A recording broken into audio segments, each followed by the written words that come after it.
shots are over, okay. So hello and welcome to quite a glorious day. So I want to welcome you to Cork Humanists for our July meeting and for taking time out of basking in the sun. I want to welcome everyone here. There's old faces and there's new faces, and I especially want to welcome people who've travelled the distance to come here. I know some people have to travel a bit, and it's always wonderful when people make the effort to come along.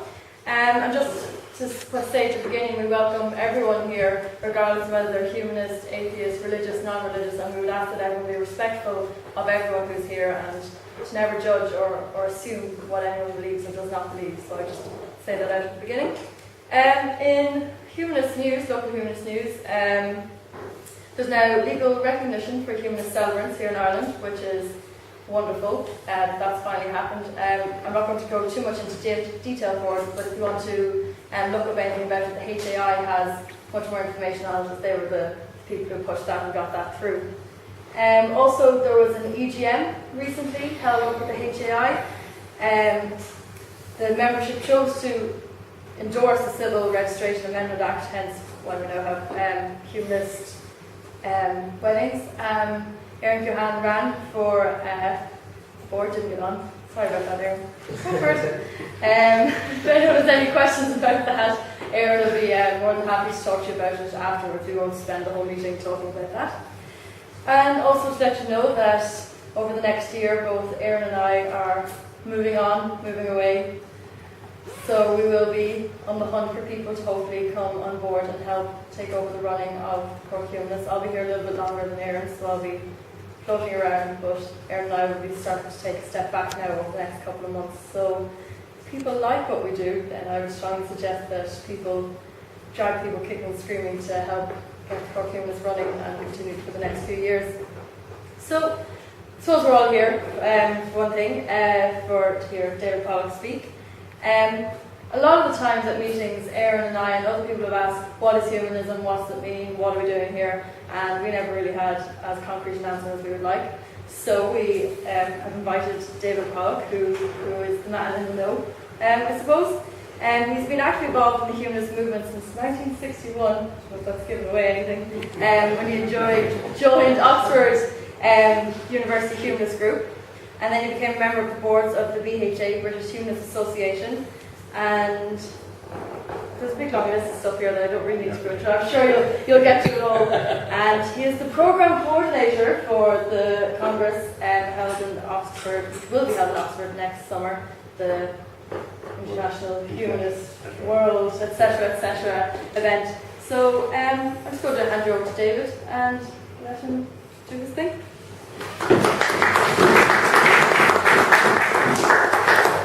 Annie, thank you very much.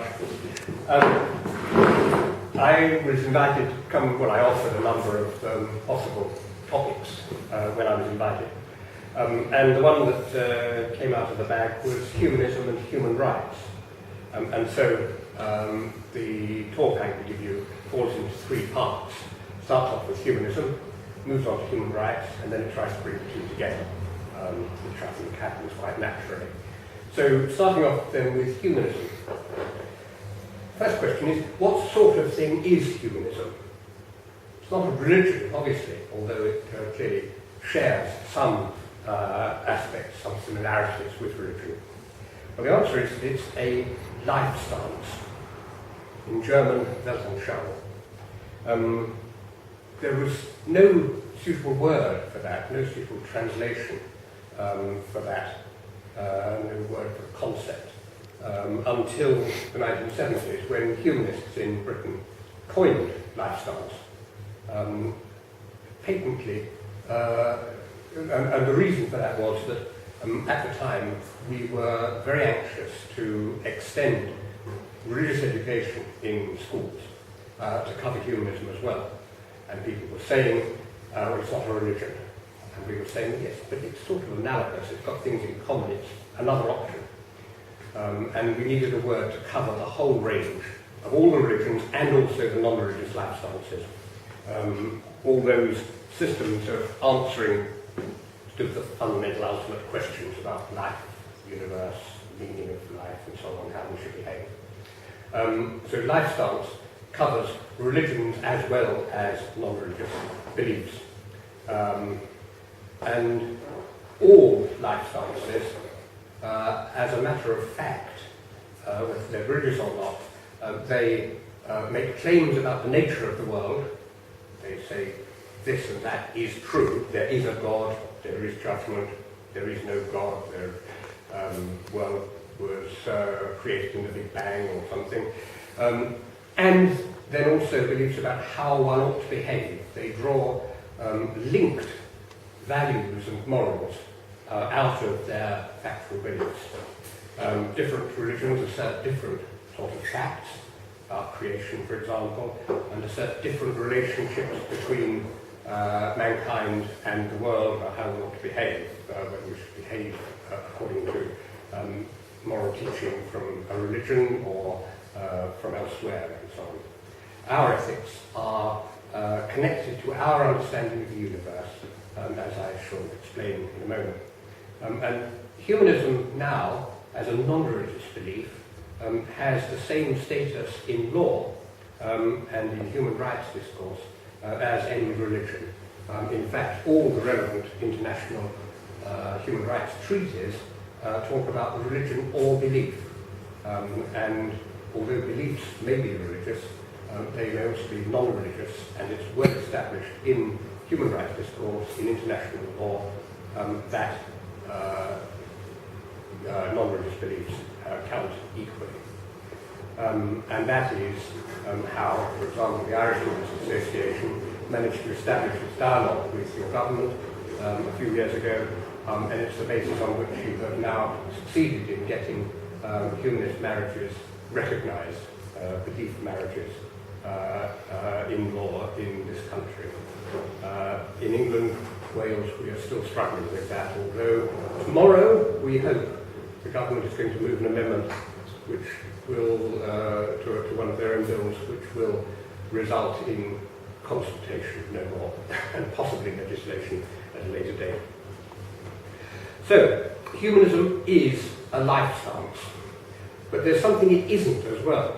It's not an ism, in the sense of a body of doctrine, a body of more or less unquestionable rules. You don't convert to humanism and then have to take the rough with the smooth.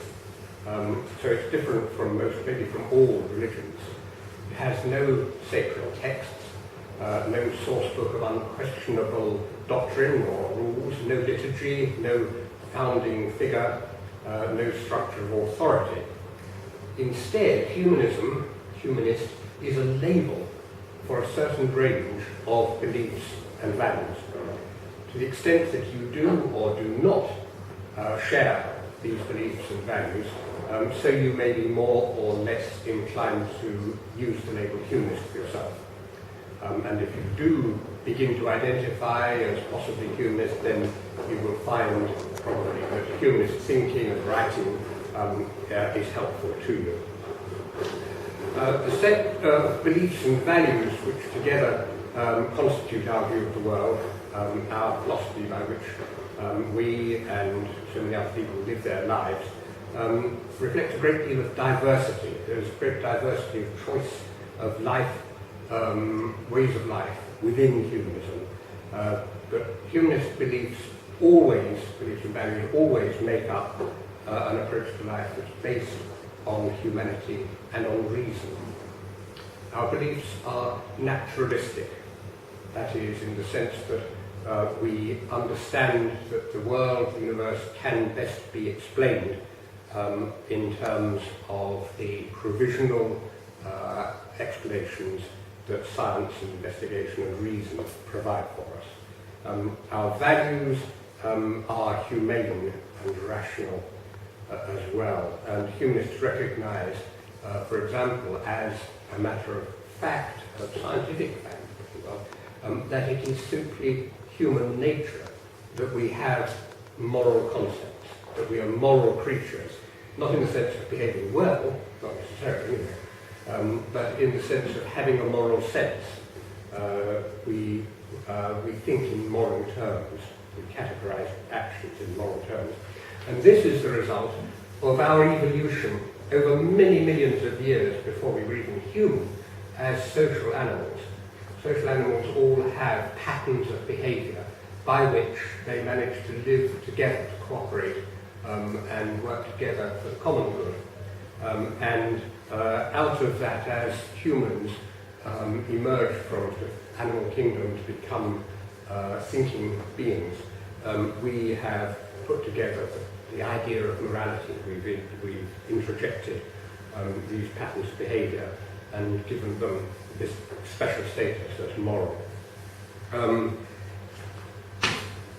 Our morality is derived from, in some ways, traditional, in some ways, instinctive patterns of behaviour, but we recognise that in today's vastly changed world, a world that is quite unlike that in which our ancestors lived, we need to be ready to adapt our traditional values, our traditional rules, by the use of knowledge and reason and experience.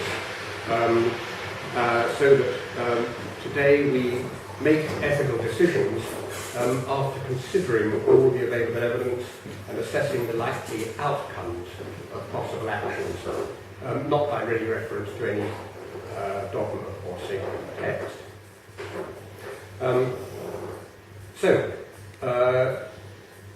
I anticipated myself in mentioning our outlook on the world as being naturalistic, accepting the provisional explanations of life and the universe provided by scientific inquiry and use of reason.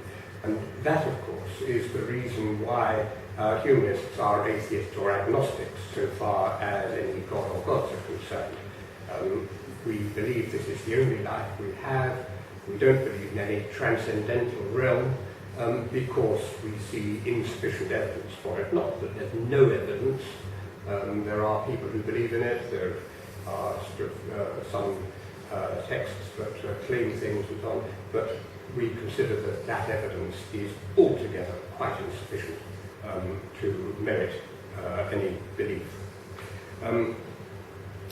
And since this is the only life that we have, we see it as our responsibility to make it as good as possible, not only for ourselves, but for everyone else, including future generations. We reject any notion of there being an externally imposed meaning in life. If someone says, what's the meaning of life? We say, well, there isn't any meaning in life as such, but instead we can create meanings and purposes for ourselves in our life. We can adopt worthwhile goals, of which there can be a great variety, and it's up to us to choose what our particular talents and interests suggest as a worthwhile goal in life. In pursuing those goals, we can endeavour to live our lives to the full. We even have a spiritual side to our lives, although the word spiritual is a contentious one in humanist circles because it has been somewhat colonised by the religions. Nevertheless, when we consider the immensity of the universe, the extraordinary intricacy of its tiniest workings, then we can feel some immense awe at it. We can find inspiration in the richness of the natural world, in music and the arts, in the achievements of the past and the possibilities of the future. And we can find fulfillment in worthwhile activity, in goals achieved, in physical recreation, in endeavour, in the pleasures of human interaction and affection and love. So that's an extraordinarily brief account of humanism, part one of what I want to talk about. And I want now to move on to human rights. And first question again is, what sort of thing are they? Human rights were preceded by legal rights. The whole concept of rights seems to have arisen historically by a change in the meaning of the Latin word jus, from a disinterested concept of what is right, as in justice, to the interest that someone has who benefits in some way from what is right. But these were simply legal rights. They were rights to land, to authority, and so on. And the idea of human rights emerges only with the Enlightenment. Hobbes and Rousseau saw rights as freedoms that attached to people in a mythical state of nature, freedoms that they surrendered when they formed communities in exchange for a social contract of mutual obligation. John Locke reversed that. He saw people as having rights as a fact of nature, hence natural rights, and as coming together in communities not to surrender those rights, but the better to defend them. But this